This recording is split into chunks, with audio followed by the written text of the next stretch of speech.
Good morning, folks. Welcome to The View and the warm-up, your short chart data pack to get you ready for Leeds' next game. And this week's game, Leeds on the road again, this time travelling down to Pride Park to play Derby County in a location that has good memories, fond memories for Leeds United, and a decent record travelling away to Derby County. Leeds only after playing Derby a few weeks ago. This will be a different version of Derby County at home. Their record isn't that bad, so Leeds will need to be on their toes, and a couple of things to look out for. We'll go through the form guide, team news, the key form, home form versus the away form. We look at goals and concession this year to see how much is really between these two sides. Key battles in this game, people to watch out for, as well as the team news as well. So plenty to get stuck into, but we'll start off by looking at the form guide, and as Derby County are the home side, we'll look at the home form first. Derby sitting in 14th place in the Championship League table right now, 7 wins in 23 games, and in their last 5, 2 losses, 2 wins and a draw. Sitting on 27 points so far, a steady enough start to the season for Derby County. They are not really in any relegation troubles, not really threatening in the playoff positions either, in around that position in 14th, 15th, where Leeds made their home for quite a long time in the Championship. So they're doing okay. They're looking for their 3rd home win in a row. So a little bit of form from them coming into this game, at least at home.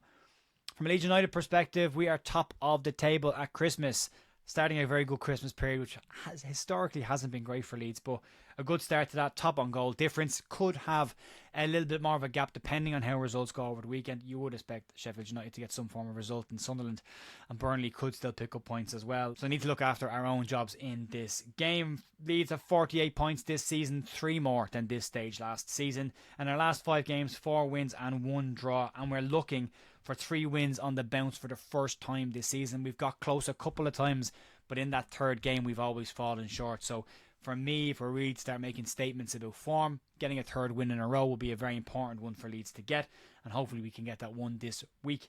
From a key form perspective, so looking at Derby County's home record only and looking at Leeds' away record only head to head, from a Derby perspective, they have the 9th best home record in the league, which is not bad for a side that have only just been promoted back to the Championship. They have 2 wins in a row coming into this game and are looking for their 3rd for the first time this season for them.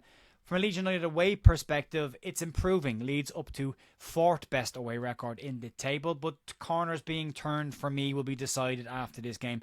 Can we put back-to-back wins on the road together in what have been 2 tricky enough games on the road, especially given the away record so far this season? So if we can get a win in this, then maybe we can start talking about corners being turned away from home.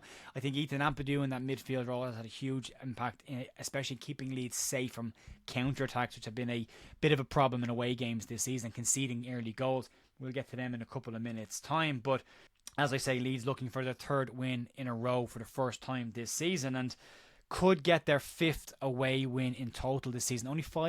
Potentially only 5 away wins in the 12 games after Derby County. So hopefully from that perspective, Leeds can clock up a 5th away win and start to improve their record. I think if that improves side by side with the home record, Leeds could be home and dry, but we just got to make sure we maintain the home record and just keep chipping away and improving this away record. From a goals perspective, again, looking at Derby County at home, they've scored 19 goals at home this season in 11 games. That's nearly 2 goals a game. It's quite impressive considering where they are in the league. And they've only conceded 10 in the 11 games so far at home this season, so less than 1 goal a game. From a Leeds away perspective, scored 14 goals away from home so far this season, the 11 away games, and conceded 9 goals in those 11. So when you look at it home versus away, there's not a huge amount on paper to separate these two sides. The league table will say differently, but if you look at them side by side, Leeds not scoring a massive amount of goals away from home, but averaging more than a goal a game. Derby averaging nearly 2 goals at home per game. Leeds conceding nearly a goal every game away from home, and Derby pretty much the same. So this could be a more open game than I think people might think it will be. The expectation is Derby will sit in and try and play a low block against Leeds, but I think you could see a Derby County side that try and play against Leeds in this game based on the numbers they put up so far this season at home. And we are on the turn of the year now, so teams might be now looking to try and get more out of games to improve their stance. Maybe Derby County have an eyeball on the playoff positions. Maybe they could push on. It would be a big ask, but you never know. So we'll see how that one goes. From a key areas perspective of this game, especially from a Leeds perspective, an early start is massively important for Leeds United. Daniel Farke talked recently about the away record possibly being bad down to the slow starts in away games. Leeds Possibly got away with a little bit at Stoke in the first 10 minutes. Ilan Meslier has to make a big save. I know some people are saying it was at his feet, but it's very short distance to him, and it is slightly out to the side. He does very well to react and get his foot to it. Outside that, you're a goal down inside 10 minutes away from home again. So Leeds did push on and got a very impressive win, but they've got to be mindful of those early starts to games and making sure we're quick off the mark. Same in the second half, we tend to start both starts a little bit slowly, and that's something that we need to keep an eye on. The other part will be getting on the end of crosses. Leeds are producing a huge amount of dangerous crosses right now from both wingers Solomon and from Daniel James, as well as from Bogle and Sam Byram on the left-hand side. So getting on the end of them will be very, very important, converting those chances. Manor Solomon had a great chance during the week, but he goes with his foot instead of his head. Very good performance from him all up, but could have scored an easy goal had he gone with his head in that one. So that will be important for Leeds to get on the end of them. If you don't have Mateo Joseph in the 6-yard area, they need somebody else to get in there. So that will be something to keep an eye on. And then counter-attacks coming against us, being mindful of those breaks. If he decides to go with Ethan Ampadu in the middle of the park, that possibly will negate that issue. Be great to see. But there is question marks over what he'll do in that midfield area. And again, we'll get to that when we get to the team sheet in a few minutes. From a Derby County perspective, keeping Abu Adams quiet will be an important one. The key player for them this season, an important player. Leeds will want to keep him quiet as they can in that game. And then Jerry Yates is their top goal scorer this season with 5 goals there. So again, keeping him. Mendes Lang's having a decent season as well. So both those players, Leeds keep them quiet, we should be okay. And then get on the end of our own chances, and we'll have to see how that goes. From a team news perspective, it's okay from Leeds. There's talk of Max Fober having another operation on his knee. The question marks around what's going on with his situation. So Leeds have a question mark around the left back position yet again. Sam Byron will be looking to play 2 games in a week, 3 games in a week and a half. We've been told he can't do that before. He's playing about 60-70 minutes for Leeds, taking him off now to keep him safe. But it will be interesting to see, does Daniel Farke decide to rotate in that left back position, and will we see Isaac Schmidt make his first start of this season? From a wingers rotation perspective, that's likely to happen again. Farke has fantastic options in the wide areas and could very easily rotate the 2 options there, bringing Ramazani and Nonto in for James and Solomon. Personally, I think Solomon and James have been our best partnership in the wide areas so far this season. I would continue with both of them.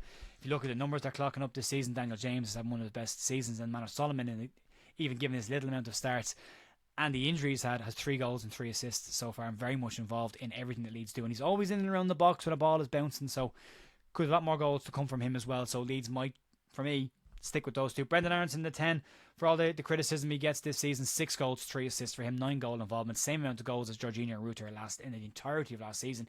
Needs to increase the assists a little bit. Got done out of an assist because of a goalkeeper touch, but harsh, but he's still clocking up the numbers, and as long as he keeps doing that, for me, he can stay in the number 10 position. And then what he'll do around the midfield too will be interesting, with Tanaka rested for the last game and a smart decision made there.